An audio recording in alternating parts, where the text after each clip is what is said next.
gitu ya. Dan perut ini ya dekat dengan hati. Perut dekat dengan hati. Makanya jangan sampai gara-gara perut hati ya jadi berpenyakit. Hati jadi lemah imannya. Ya. Walaupun ada hadis yang dhaif ya, ini hadis. Kadal faqru ayyakuna kufran. Kefakiran itu lebih dekat dengan kekafiran.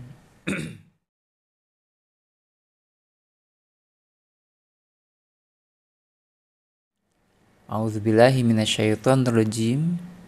Wal yakhshal ladzina law taraku min khalfihim dzurriyyatan dhi'afa khafu 'alaihim falayattaqullaha wal yaqulu qawlan sadida. Hendaklah takut orang-orang yang seandainya meninggalkan anak cucu dalam keadaan lemah. Maka bertakwalah kepada Allah dan berkatalah dengan perkataan yang sadida, yang baik, yang mendidik. Ayat ini diawali dengan sebuah hal yang mendorong seseorang untuk berbuat sesuatu dengan semangat atau mungkin keterpaksaan. Wal yakhsha, hendaklah takut. Nah, dalam kehidupan ketakutan ini menjadi pendorong. Ya. Selain tentunya adalah harapan. Jadi ada dua hal yang bisa mendorong kita untuk berbuat sesuatu dengan lebih keras, lebih semangat, ya, powerful. Pertama adalah hope, harapan, atau bahasa lainnya adalah ar-roja, gitu ya. Yang kedua adalah fear, ketakutan, kekhawatiran, atau bahasa Rasulnya itu atau para ulamanya itu adalah al-khauf. Ar-roja, al-khauf, harapan, hopeness, dan juga ketakutan, fearness, itu adalah dua hal yang bisa mendorong kita untuk bergerak, berbuat sesuatu yang lebih semangat, ya, lebih powerful, gitu ya. Kenapa pembalap motor itu, ya MotoGP misalnya, dia dengan sangat bersemangat kemudian memacu motornya dengan sangat cepat, gitu. Dia bersemangat agar menjadi yang tercepat. Kenapa? Karena mereka punya hope, ya, punya harapan untuk sampai di garis finish pertama, gitu, sehingga mereka bisa naik podium. Dan harapan utamanya adalah menambah poin demi poin. Pada akhirnya ketika selesai semua sesi, orang tersebut, si pembalap ini kemudian menjadi juara dunia, gitu. Ya, jadi ada ada kemenangan per sesi, ada kemenangan secara keseluruhan. Itu harapan yang membangun mereka memacu motornya dengan sangat cepat, ya, yang memacu timnya menyiapkan motor yang begitu luar biasa, ya, dari mulai spare part, ya, bahan bakar sampai hal lainnya dikerahkan karena punya harapan agar menjadi pemenang, baik pemenang per sesi atau pemenang nanti secara keseluruhan akhir sesi. Maka mereka dengan sangat cepat. Atau misalnya seseorang yang sedang berjalan kaki, sedang santai-santai gitu, tiba-tiba di belakang ada anjing menggonggong mengejarnya. Maka dia pun akan lari. Kenapa dia lari? Karena ketakutan, gitu ya. Dan larinya bisa lebih cepat dari keadaan normal. Kalau dia harus lari untuk mendapatkan sesuatu, lari untuk paling cepat sampai di garis finish, maka ketika dia lari dikejar anjing galak, itu bisa saja kecepatannya, kekuatannya, powernya lebih besar dari biasanya, dari lari untuk mendapatkan sesuatu atau hadiah atau harapan. Maka disinilah sebuah tips ya diambil oleh kita, bahwa ketika hari ini kita sudah mulai melahoi, ya, sudah mulai futur, semangat mulai kendor, maka kita tafakuri atau kita pikirkan dua hal ini. Pertama harapan, kedua ketakutan. Karena dua hal ini akan mendorong seseorang untuk bergerak kembali dengan lebih semangat. Kira-kira punya harapan gak? Punya impian gak? Punya keinginan tidak?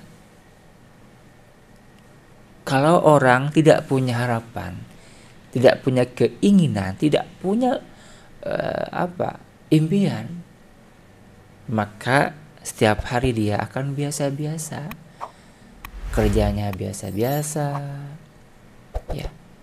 Kemudian juga kebiasaannya juga ya biasa-biasa, nggak ada yang hebat gitu, karena nggak punya harapan, nggak punya impian, nggak punya sesuatu yang akan dia kejar. Maka dia kemudian biasa-biasa dan lama tahun ya akan melahoi gitu ya, akan hilang atau kendor semangatnya. Yang kedua, punya ketakutan tidak? Takut tidak bisa makan, takut tidak bisa menikah, yang bujangan, ya, takut tidak punya rumah dan sebagainya. Semua ketakutan kemudian di listing. Nah, kalau ternyata dia nggak punya ketakutan, maka tadi balik lagi, setiap hari ya biasa-biasa, nggak ada sesuatu yang spesial yang dia kemudian lakukan, karena nggak punya harapan, impian, keinginan, atau nggak punya ketakutan, kekhawatiran, flat saja gitu, maka hidup pun akan flat. Paling tidak ketika kita sudah mulai futur atau melahoi, bangun yang dua ini atau satu di antara yang dua tersebut. Bangun harapan, bangun impian, cita-cita, bangun keinginan, atau hadirkan ketakutan, kekhawatiran. Begitu. Jadi ini tips mudah-mudahan dengan hal ini, membangun dua hal itu, kemudian kita bisa bersemangat kembali dalam menjalani aktivitas kita gitu. Paling pokok adalah kita punya harapan dan ketakutan nanti di akhirat, itu yang paling pokok, yang membuat kita kemudian bersemangat, kemudian kita menghindari kesalahan karena kita punya harapan dan impian kelak di akhirat. Kita meyakini setelah dunia ini kiamat, kita akan masuk ke alam akhirat, dan itu hanya ada dua tempat, pertama surga, kedua neraka. Kalau nggak ke surga, ke neraka, maka pilihan kita, hope-nya, harapannya, rojanya itu adalah surga. Apa fearness-nya, apa ketakutannya? Kita takut neraka, sehingga diimplementasikan, diwujudkan dalam sebuah doa kan, Rabbana atina fid dunya hasanah wa fil akhirati hasanah wa qina adzabannar. Di akhirat kita ingin hasanah, surga, dan wa qina adzabannar, diprotek dari neraka. Membangun hope dan fairness, membangun harapan dan kekhawatiran, ketakutan. Nah, oke, kita kembali kepada ayat yang tadi, wal yakhshal ladzina law taraku min khalfihim dzurriyyatan dhi'afan. Hendaklah orang-orang takut seandainya mereka meninggalkan anak cucu dalam keadaan lemah. Allah menghadirkan kekhawatiran, ketakutan dalam ayat ini, karena dengan menghadirkan ketakutan ini nanti kita akan membangun semangat, membangun aktivitas agar terhindar dari apa yang ditakutkan itu. Apa konten ketakutannya? Apa kekhawatirannya? Lau taraku min khalfihim dzurriyyatan dhi'afan. Seandainya meninggalkan setelah mereka tiada anak cucu yang lemah. Anak cucu yang lemah. Dzurriyyatan dhi'afan. Beberapa tafsir menjelaskan bahwa karena ayat ini konteks pembahasannya adalah tentang bagi waris, ya, tentang warisan. Maka secara makna dhi'afan di sini lemah dalam perspektif maliyah, harta, ekonomi. Jadi kalau kita sorihkan misalnya, hendaklah takut orang-orang yang seandainya meninggalkan anak cucu dalam keadaan lemah ekonominya, lemah maliyahnya, lemah finansialnya. Namun meskipun pemaknaannya dalam hal ekonomi, dalam hal warisan, tetapi secara universal ini bisa digeneralisasi bahwa bukan hanya lemah ekonomi, bukan hanya lemah secara finansial, tetapi lemah dalam sektor yang lainnya pun harus khawatir. Lemah keilmuannya, jangan sampai anak cucu kita ya lemah ilmunya atau bodoh lah bahasa Indonesianya gitu ya. Lemah dalam hal fisik, mudah sakit-sakitan, melohoi tubuhnya gitu ya. Kemudian juga lemah lemah mental, lemah sosialnya dan sebagainya. Artinya harus punya kekuatan, kapasitas. Nanti kita akan sandingkan dengan hadis yang lain kan, al-mu'minul qawiyyu khairun wa habbu ilallahi minal mu'minid dha'if. Mukmin yang kuat itu lebih baik dan lebih Allah cintai ketimbang mukmin yang lemah. Kita lemah apanya? Lemah semuanya. Kuat apanya? Kuat semuanya. Ekonominya kuat, ilmunya kuat, fisiknya kuat, mentalnya kuat, sosialnya kuat, dan seterusnya. Semuanya harus dimaksimalkan, dioptimalkan agar kuat. Jadi ini kita bahas dulu secara konteks ayatnya ini. Kenapa anak cucu kita harus kuat secara ekonomi? Harus kuat secara finansial atau maliyahnya? Karena ternyata satu di antara, pertama konten agama, ya, kedua kebutuhan agama adalah terkait dengan maliyah. Dari awal Rasulullah itu oleh Allah didesain kehidupannya sebagai seorang saudagar, pedagang. Ya, beliau dari sejak kecil itu sudah dibangun kemandirian oleh keluarganya. Pasca ibu dan ayahnya meninggal dunia, Rasul dibangun kemandirian, mental kewirausahaan oleh paman dan kakeknya. Diajak berdagang, pelan-pelan beliau sebagai penggembala kambing, ya. Kemudian naik kuadran, beliau sebagai seorang pedagang bersama kakeknya. Kemudian kakeknya meninggal dunia, beliau lebih dibina lagi berdagang oleh pamannya. Tentu di samping pembinaan apanya, ya, karakter dirinya gitu. Pembinaan attitude-nya juga dibina aktivitas ekonominya. Dan lambat laun dia menciptakan ritme gitu ya, kapasitas diri sebagai seorang saudagar. Pada akhirnya ya Allah desain kehidupan Rasulullah itu menikah dengan Khadijah yang saat itu adalah saudagar, ya, pengusaha yang sangat terkenal dan kaya raya gitu.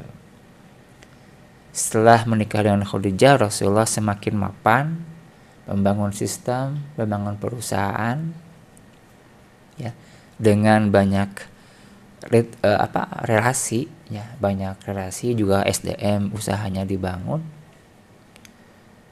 Gitu. Rasul disiapkan oleh Allah itu sejak dini sudah membangun kemandirian. Dan hikmahnya hikmahnya berdampak pada aktivitas setelah Rasulullah dilantik, disahkan oleh Allah sebagai nabi dan rasul. Ketika Muhammad dilantik sebagai seorang nabi dan rasulullah, Muhammad saat itu fokus untuk berdakwah, fokus untuk membina umat. Dan itu pada awalnya ditopang oleh siapa? Ditopang oleh Khadijah, yang saat itu mempunyai banyak dana untuk menopang Rasulullah. Dan pada akhirnya setelah perjuangan dakwahnya terus sampai dari mulai sembunyi-sembunyi, kemudian ada perintah fasda' bima tu'maru wa'arid 'anil musyrikin, perintah untuk terang-terangan dakwahnya, enggak senyap-senyapan, terang-terangan. Itu satu di antara backingnya siapa? Sahabat-sahabat yang punya budget, sahabat-sahabat yang punya pendanaan untuk dakwah gitu. Sahabat-sahabat kaya raya, saudagar, Abu Bakar, kan, Utsman. Itu di antara sahabat-sahabat yang menopang Rasulullah SAW. Kemudian menyusulkan Abdurrahman bin Auf, Umar bin Khattab, dan sahabat kaya yang lainnya. Dan pada akhirnya ya minimal dengan kehadiran mereka itu menjadi value yang tinggi agama Islam di hadapan masyarakat Quraisy yang saat itu politeisme, ya, menyembah berhala, Tuhannya banyak begitu. Jadi branding yang sangat kuat, positioning sahabat di Islam itu menjadi branding yang sangat kuat untuk agama Islam.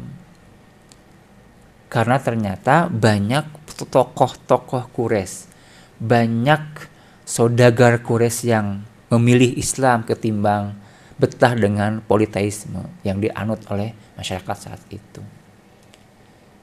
Ketika brandingnya kuat dan mereka kemudian soleh, ya, menyedekahkan, menginfakkan sebagian hartanya untuk perjuangan dakwah, dan itu sangat berdampak positif untuk kemajuan agama. Itu sampai pada akhirnya ketika Islam sudah berkembang, kemudian juga syariat sudah lengkap dan sudah sempurna, kita lihat ada banyak ayat, banyak hadis, ada syariat yang terkait secara langsung dengan finance, ya, dengan maliyah. Ada juga yang terkait tidak langsung dengan maliyah. Contohnya adalah infak atau zakat infak. Zakat itu oleh Rasul diposisikan sebagai rukun Islam gitu ya. Dan zakat itu terkait dengan maliyah, dengan harta. Baik harta yang sifatnya kebendaan atau ya keuangan gitu, benda atau uang. Walaupun uang pun termasuk kebendaan gitu ya.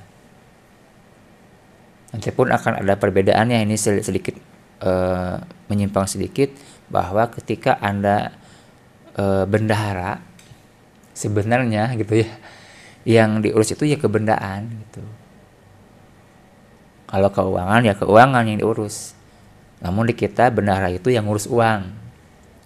Padahal seharusnya ngurus dua hal. Pertama, ngurus keuangan yang sifatnya fresh money. Yang kedua, mengurus kebendaan, aset-aset gitu ya. Perkantoran, ya, furniture dan seterusnya itu diurus oleh bendahara seharusnya. Ya, gitu. Oke. Jadi itu pada intinya sahabat menjadi penyokong Rasulullah SAW. Karena ternyata dalam syariat itu ada syariat yang langsung terkait dengan finance atau malia, seperti zakat yang barusan saya bahas. Kemudian juga ibadah haji pun demikian kan, terkait langsung dengan finance ya, dengan malia. Apalagi saat ini itu pemerintah kita kan menetapkan kebijakan ya, harus booking dulu ya, 25 juta tuh per orang per kursi. Nah, itu perlu budget, dan itu ya terkait langsung dengan finansial.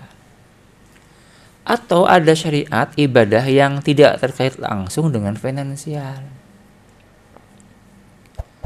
seperti hanya ibadah sholat ya, itu terkait dengan finansial tapi tidak langsung. Ketika Allah perintahkan sholat, kita harus tutup aurat kan, harus pakai pakaian. Pakaian dari mana? Ya kita kalau tidak buat ya beli. Kalau buatlah, bahannya dari mana?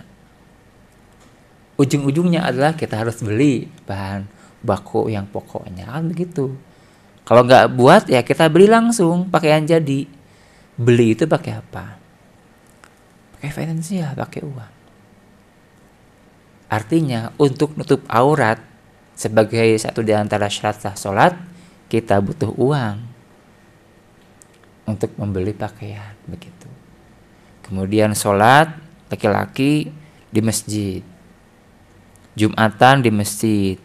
Artinya kita harus bangun masjid untuk melaksanakan ibadah sholat. Membangun masjid ujung-ujungnya ya BU butuh uang. Jadi walaupun tidak terkait langsung ya, ternyata ibadah sholat itu butuh sokongan berupa pendanaan atau finansial. Ini yang kemudian menjadi satu di antara ya faktor pendorong kenapa umat Islam itu harus punya kemandirian secara ekonomi. Kenapa umat Islam gak boleh lemah secara ekonomi? Karena ternyata maliyah ini berperan penting dalam pergerakan dakwah, dalam pendidikan sosial, apalagi sangat-sangat butuh pasokan dana ya untuk membantu orang-orang yang membutuhkan. Apalagi ketika musim bencana kan. Ketika musim bencana itu orang-orang yang mapan berubah status jadi orang yang miskin. Para ASN yang punya rumah yang bagus, mobil yang bagus, ketika terkena musibah, gempa atau banjir, semuanya sudah habis gitu. Berubah menjadi seorang mustahik lagi seperti itu. Maka disinilah kita perlu apa? Perlu pasokan finansial yang cukup untuk sosial. Maka sangat wajar ketika Allah memberikan sebuah peringatan gitu ya. Wal yakhshal ladzina law taraku min khalfihim dzurriyyatan dhi'afan. Ternyata ada banyak hikmah ya, ada banyak hal yang terkait dengan kebutuhan atau pengadaan budget untuk perjuangan dakwah dan kehidupan secara umum gitu. Yang paling pokok ya itu untuk mengamankan perut, gitu kan. Ya, kalau orang itu perutnya sudah tidak aman ya, dia tidak mikirin yang lain. Ya, pokoknya perut harus aman dulu. Kalau sudah aman dia bisa mikir, ya mikir tentang perkembangan, tentang dakwah gitu ya, tentang kehidupan yang lebih baik lagi. Itu kalau sudah aman secara kebutuhan pokok atau fa'ali gitu ya. Dan perut ini ya dekat dengan hati. Perut dekat dengan hati. Makanya jangan sampai gara-gara perut hati ya jadi berpenyakit. Hati jadi lemah imannya. Ya.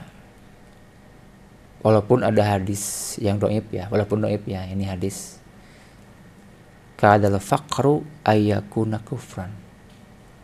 Kefakiran itu lebih dekat dengan kekafiran. Hadis dhaif ini.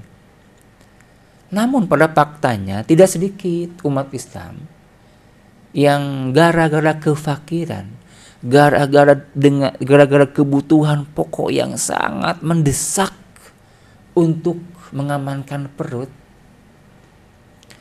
mereka rela merubah keyakinannya, tauhidnya, berubah menjadi kekafiran. Rela menjual keimanan demi apa? Demi keamanan perutnya. Rela mensweep, ya, merubah iman hanya karena mie instan. Itu tidak sedikit dan faktanya ada, buktinya ada. Bijaknya juga masih ada hari ini. Ya, karena itu bagi Anda yang sekarang punya harta berlebih, ayo coba untuk berpikir bagaimana harta kita ini jadi wasilah keamanan akidah masyarakat. Bagaimana harta yang Anda miliki, yang sangat banyak tuh aset Anda kan, ya, ada tanah melimpah, sawah, bangunan, properti itu banyak tuh. Bisa nggak sebagian aset Anda investasikan untuk mengamankan akidah keyakinan umat? Jangan sampai gara-gara kebutuhan faali, kebutuhan perut atau kebutuhan pokok kehidupannya, kemudian mereka berubah akidah, mereka murtad. Naudzubillah tsumma naudzubillah. Begitu ya. Jadi sekali lagi, ya, Allah itu tanpa dengan pasti dengan tujuan, tidak dengan sia-sia menghadirkan ayat ini. Kenapa harus punya kemapanan secara ekonomi? Ya itu faktanya. Agama butuh dengan maliyah. Dakwah butuh sokongan finansial. Ibadah juga ada yang terkait langsung dengan finansial ataupun tidak langsung. Dan di lapangan banyak kawan-kawan muslim yang gara-gara kebutuhan pokok yang sangat mendesak, mereka rela menjual keimanannya. Nah, ini jangan sampai terjadi pada anak cucu kita. Anak cucu kita itu haruslah orang-orang yang minimal mengamankan dirinya dan keluarganya secara finansial, agar bisa fokus beribadah, berdakwah, dan ikut andil dalam perjuangan. Gitu. Bagaimana bisa fokus berdakwah kalau dapur nggak bisa ngebul? Seorang ustadz misalnya, dia harus membina umat,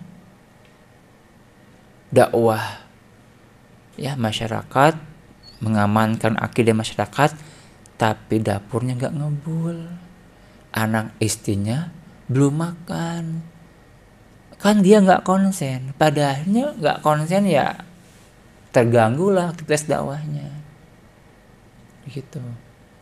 Maka ya ini nantilah berbagi peran gitu ya. Kalau ada orang yang punya kelebihan di bidang finansial, ya jihadnya dengan harta lah. Harus punya inisiatif. Ya, Anda itu orang kaya itu jangan nunggu ada masalah dulu gitu ya. Tapi Anda kemudian cari, ya, kebutuhan umat apa yang belum saya berikan. Kan kebanyakan kan jangan curiga gitu ya. Ini yang harus dihindarkan itu ya, kecurigaan berlebih kepada seseorang. Mas saya sama ustadz sama aja dengan kiai curiga berlebih gitu ya.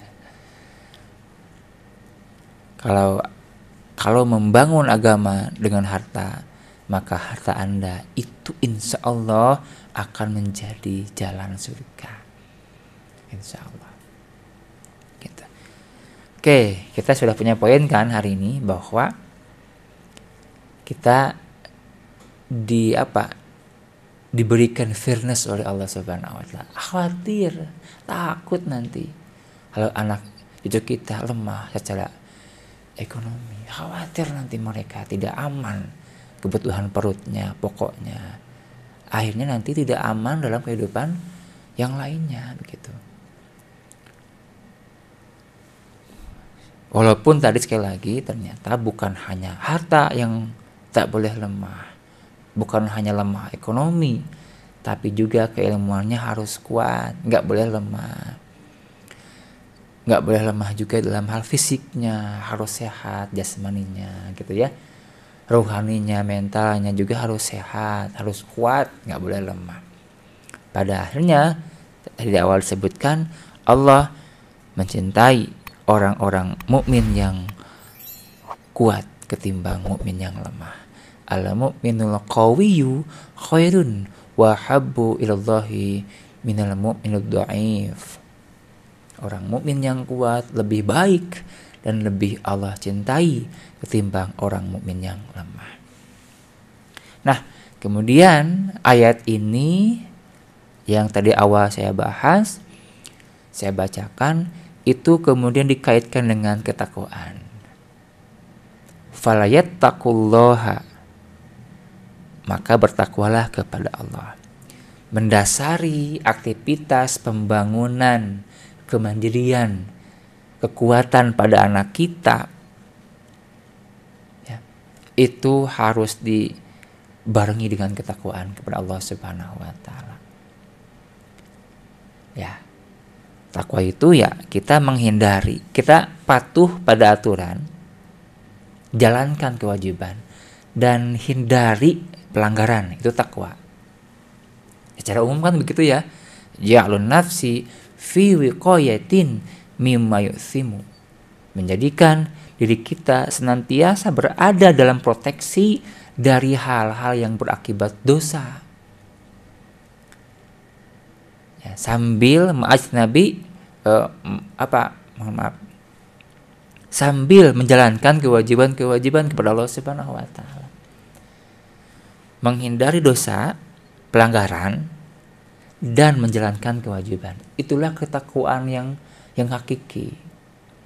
Dalam arti ketika kita berproses membina anak cucu kita agar mereka kuat baik secara finansial, kemudian ekonomi, atau kuat secara keilmuan, kuat jasmaninya, rohaninya, mentalitasnya, kita sebagai seorang pengampu, pendidik, pembimbing harus bertakwa pada Allah Subhanahu wa taala dengan implementasi, dengan manifestasi kita jalankan kewajiban kita kepada Allah dan kewajiban sebagai seorang ayah, ibu, atau pendidik, dan kita menghindari dosa dan kemaksiatan. Ini yang fundamental.